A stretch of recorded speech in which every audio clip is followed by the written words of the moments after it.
Hello students. In this lecture video, I'll be discussing about the structure of kidney in detail and we will have a review of urine formation.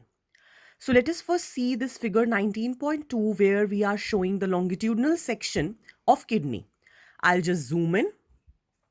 So we can see that there is a notch over here which basically is connected with ureters as well as the renal artery and renal vein.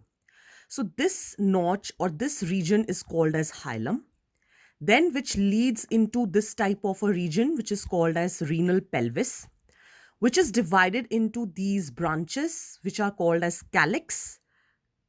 Together they can be called as calyces. These end in conical structures called as medullary pyramids. Overall, the kidney has two main regions. Outer part is cortex and inner one is medulla. In between these medullary columns or medullary pyramids, there are certain regions which can be referred to as renal column or on the name of the scientist who discovered these columns of Bertini. This whole outer structure can be referred to as renal capsule. Now, coming to a very important part, which is the filtration units in kidney, those are referred to as nephrons. Nephrons partly are present in the cortex and some part is present in the medulla. Depending on that, there can be two different types of nephrons. Let us first discuss the structure of nephron. The nephrons, they are having this type of a structure we can see with capillaries. These are the tubules, long loop, again tubules, and again one more tubule.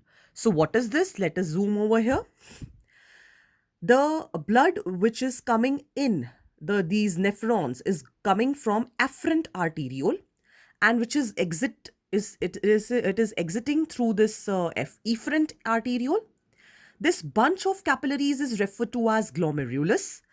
This capsule which encloses this glomerulus, again on the name of scientist Bowman, it is referred to as Bowman's capsule. Then there are tubules which are in close proximity with this glomerulus. So that is why it is called as proximal convoluted tubule or PCT. There is a long loop, again on the name of scientist who discovered it, Henle. So it is called as Henle's loop or loop of Henle. And distant tubules are present called as distal convoluted tubule or DCT.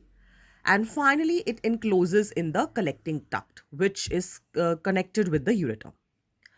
Now, the thing to remember is that this glomerulus and this Bowman's capsule together, these are referred to as Malpighian body or renal corpuscle.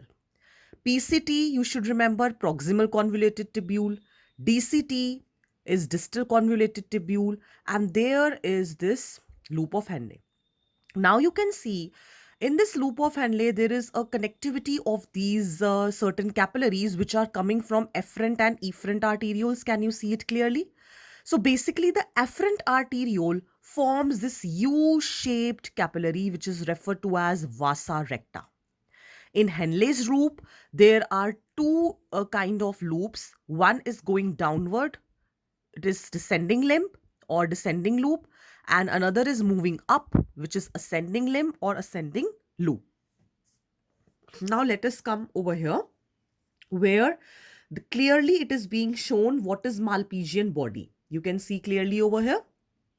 It means this Bowman's capsule along with this glomerulus together, it is called as renal corpuscle or Malpighian body. Now, taking into consideration two types of nephrons, which I am telling you, it is one is cortical nephron, another is juxtamedullary nephron. Cortical nephron means loop of Henle is very short, so maximum part of nephron is in the cortex. Juxtamedullary loop of Henle is very long, so the loop of Henle lies in the medulla. So it is in the junction, okay? The nephron has a junction between medulla as well as cortex. So that is why it is called as juxtamedullary nephron. Now, just introducing you the urine formation. In the next lecture video, it will be discussed in detail. The urine formation occurs mainly in these loops only, where you have to understand the concept of blood and filtrate. See, blood is coming, okay, with all the fluids, everything. And filtrate is what is formed inside these tubules and then released outside.